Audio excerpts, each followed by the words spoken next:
Step 1, get it up on jacks supported under the frame and pull off a wheel.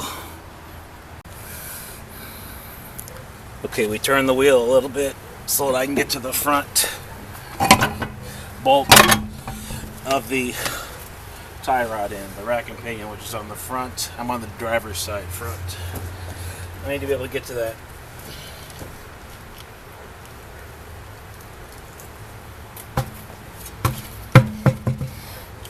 Next up, pull off brake caliper with 2 large bolts so the whole assembly comes off and tie it up.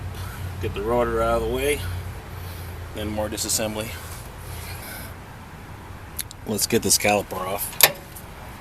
18 millimeter.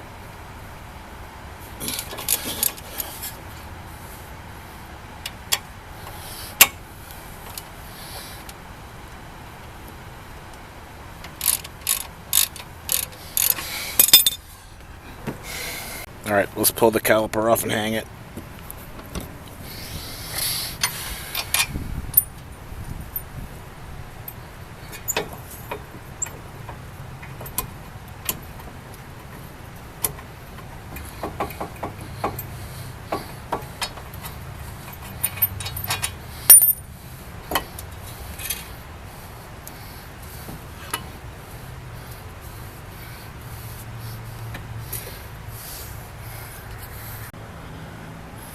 Okay, we're going to pop the tie rod end off. I had to move the wheel.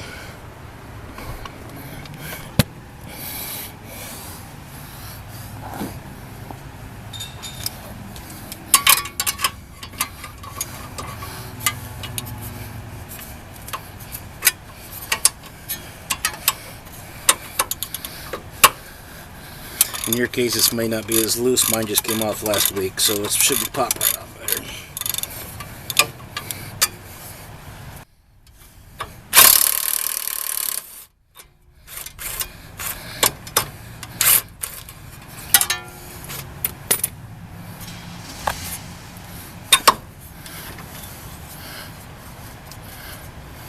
That out of the way. In this case, we can't see the sway bar links, but we can move this nice and freely. Ooh, that may need a new bearing there sometime. Absolutely no play in it, but anyway, there's our sway bar link. 1 bolt in the bottom. Mine happens to have a nut on the back I can retain it with. Same here. This one passes all the way through at the top. Right there. 1 bolt, 1 bolt. Let's get them out so we can release the sway bar from the hub. Okay, the problem is the sway bar link will not come out because the things aren't lined up. In order to line them up, we need to pretend that the car is sitting on the wheel, so we're going to jack it up a little bit. For this, I got a little bottle jack. I'm just lifting up a little bit. If you'll notice, all of a sudden this stuff will just fall out. There's half of it, there's the other part.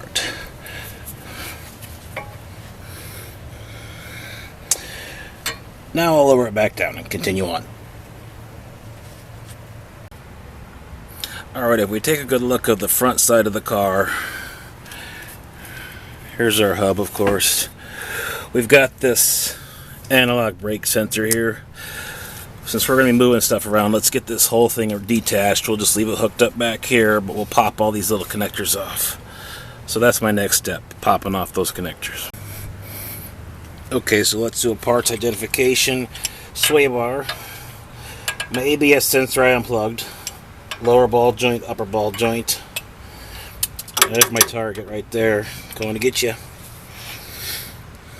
This is a special order. I didn't have a 24, so I went out and bought one. That's nice. 24 millimeter up here and 24 millimeter down here. There is a hex head in the bottom, so you can hold the nut, preventing it from spinning, preventing the shaft from spinning while you twist off the nut. Since I don't have a second person here to hold this hub, I'm just mashing it up against the sway bar. It's about all I have for leverage, so let's give it a try.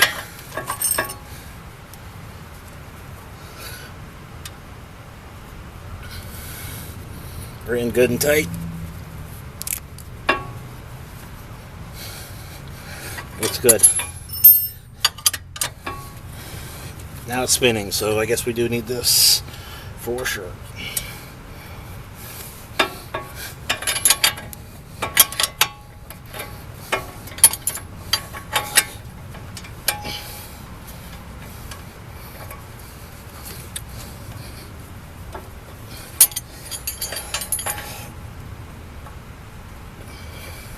You get the point.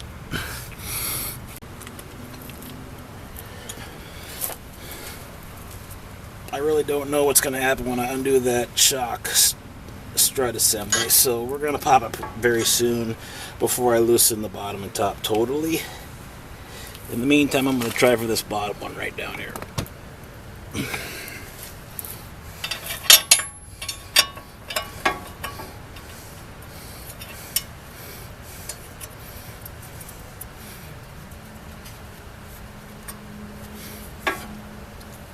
Yeah.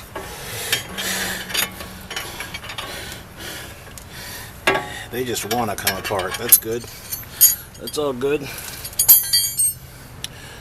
Let's investigate the shock absorber. Right there is our lower shock tower bolt. Let's get that off now. We'll put some PD blaster, a little bit on there to help the threads, and we'll hope for the best. And then we're going to go up top,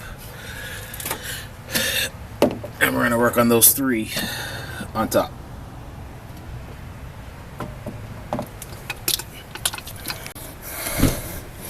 Alright, that nut did not want to come off, but same size, 24 millimeter. Just put a big ass lever on my wrench and it popped off. So now I'll just sit here for a while and work on getting that nut off.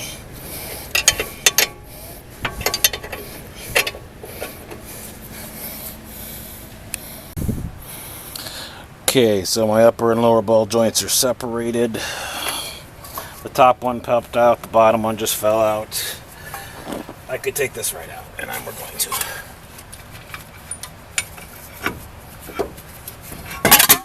That's one way to do it. Let's just set that aside.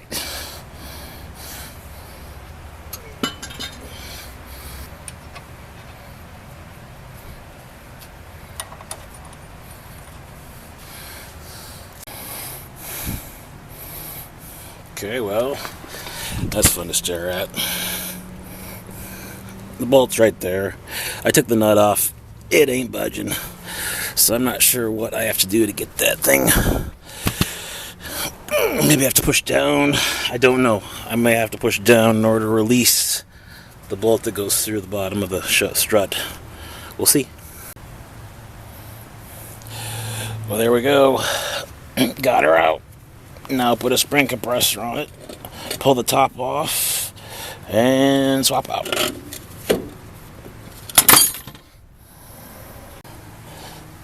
I want you to see the piece of shit spring clamps. These things are so worn out. Wow. I just barely got that spring compressed enough. Not much longer, I'm sure these bitches will explode. Anyway, pull the nut off the top, swap the shit, put the spring back on with some lube, and we're good. Alright, we're trying to throw this bad boy back in. I'm aligning the top three nuts with the receptacles. And then I'll just have to spin the bottom to match. It would appear the top three have an orientation. They don't just go willy-nilly. Okay, let's figure that out. Here we go again. Alright.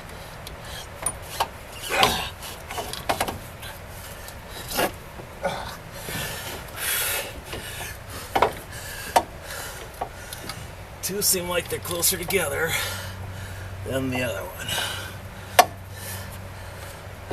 Okay. Well, I still don't have it. Keep spinning till you figure it out. Eventually they'll find their home. How about that one? Ooh, that one looks close. Oh, not close enough. How about this one?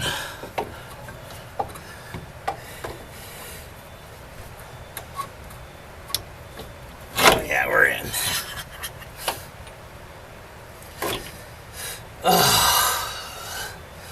Well, the bottom here doesn't line up, but we'll just ratchet it over. It's not the end of the world. Let's get some nuts on top of that.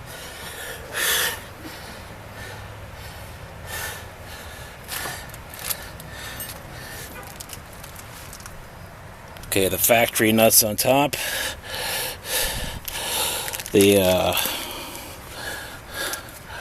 OEM nuts have a nylon, and the aftermarkets, hell if I know, nope, they do not have a nylon, so I'm going to reuse the old ones.